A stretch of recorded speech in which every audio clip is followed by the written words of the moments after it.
कक्षा 6 की online class में सभी बच्चों का हार्दिक स्वागत है। आज हम अभ्यास 1A के शेष प्रश्नों को करेंगे। जैसा कि आप पहला प्रश्न देख पा रहे होंगे कि 1, 2, 3 से बनने वाली 3 अंकों की सभी संख्याएं लिखिए जबकि अंकों की पुनरावृत्ति ना हो। तो अंकों की पुनरावृत्ति किस कंडीशन में नहीं होगी? तो इसमें देखिए उत्तर जो हम लिखेंगे यहाँ पर हल इसका। अब देखो कौन कौन सी संख्या बन जाएंगी। पहले तो 1, 2, 3 एक साथ कर लो। 1, 2, 3 यानी 123 बन गई। दूसरी 132 बनेगी। 1, 3, 2। तीसरी संख्या 213 बना दो। 213। चौथी संख्या 231 बन जाएगी। 231। पांचवी संख्या और बन जाएगी 312 और छठी संख्या 321। इससे ज़्यादा संख्याएं इसमें नहीं बन सकती। अब क्वेश्चन नंबर 5 देखते हैं। 0, 3, 5 से बनने वाली 3 अंकों की सभी प्राकृतिक संख्याएं लिखो जबकि अंकों की पुनरावृत्ति ना हो। तो देखो इसमें एक 0 है, तो 0 हमारा इकाई के स्थान पर नहीं आ सकता। तो इसमें पहली संख्या हो जाएगी, इसमें देखो हल लिखते हैं। तो इसमें हल क्या हो जाएगा? पहला तो इसमें जो संख्या बनेगी, देखो 0 को इकाई के स्थान पर नहीं लिख सकते, तो ये क्या हो जाएगी? पहली संख्या होगी 305। एक संख्या तो ये बनी। दूसरी संख्या हो जाएगी 350। दूसरी संख्या बन गई। तीसरी संख्या हो जाएगी 503। 503। चौथी संख्या हो जाएगी 530। बस इस तरह से हम इसमें केवल 4 संख्याएं बना सकते हैं। अब हम क्वेश्चन नंबर 5 पे बात करते हैं। 6705 से 4 अंकों की सबसे बड़ी और सबसे छोटी संख्या ज्ञात करो। तो हम सबसे बड़ी संख्या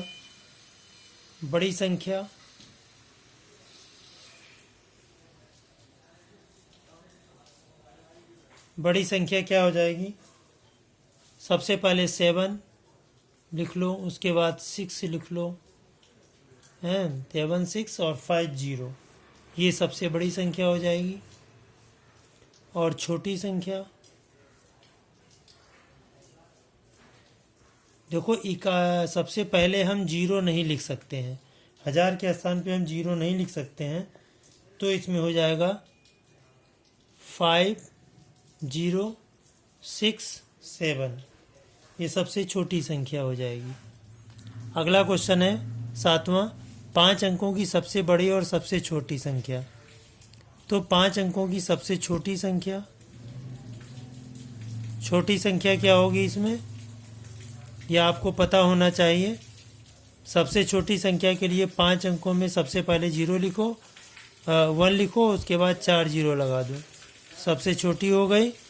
और बड़ी संख्या के लिए हर जगह 9 लिख दो, क्योंकि हमें 5 अंकों को लिखना है। तो 9, 9, 9, 9 और 9, ये हमारी सबसे छोटी और सबसे बड़ी संख्या बन गई। Question number 8। 5, 2, 3, 1। जैसा कि आप देख पा रहे हैं, 5, 2, 3, 1 में प्रत्येक अंक का स्थानीय मान ज्ञात करो। तो यहाँ पर लिखेंगे 5, 2, 3, 1। तो देखो इस तरह से हम एरो बनाएंगे। 1 का स्थानीय मान 1, 3 का स्थानीय मान 30, ये 2 आया। 2 का स्थानीय मान 200। ये ध्यान रखना है कि इधर जितने भी अंक होंगे वो सब 0 होते जाएंगे। इसी तरह से 5 का स्थानीय मान 5000। ये ये क्वेश्चन नंबर 8 हुआ। 5 का स्थानीय मान 5000। अब हम इसी में आगे बढ़ते हुए क्वेश्चन नंबर 9 पर चलते हैं। क्वेश्चन नंबर 9 देखिए, कह रहा 636 में दोनों 6 का स्थानीय मान ज्ञात करो। तो 636, तो पहला 6 ये है, इसका स्थानीय मान हो गया 6, और दूसरा 6 ये है, इसका स्थानीय मान हो गया 6 लिख के, और इधर 2 अंक है तो 2 0। सबको समझ में आ गया होगा। अब इसमें कह रहा है क्वेश्चन नंबर 10 में 3334 में 3 के विभिन्न स्थानीय मानों का योगफल ज्ञात करो। तो यहाँ पर 3334 कह रहा 3 का लिखना है, तो 3 का जैसे ये हमने लिखा तो इसका हो गया 30। इस वाले 3 का अगर हम लिखेंगे तो ये हो जाएगा 300, और इस वाले 3 का अगर हम लिखेंगे तो ये हो जाएगा 3000। अब इन तीनों को अगर हम ऐड कर लें, क्योंकि ऐड करने को कह रहा है, तो यहाँ हो जाएगा 3330, ये बन जाएगा।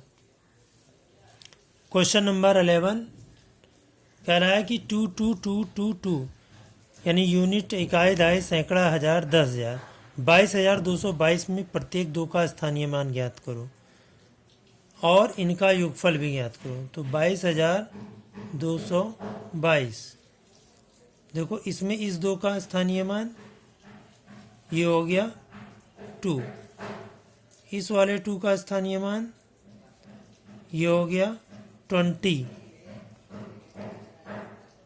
इस वाले 2 का स्थानीय मान ये हो जाएगा 200, इस वाले 2 का स्थानीय मान ये हो जाएगा 2000, और इस वाले 2 का स्थानीय मान ये हो जाएगा 20,000। अब इन सभी को हम ऐड कर देंगे तो ये हो जाएगा 2, ये भी 2, ये भी 2, ये भी 2 और ये भी 2।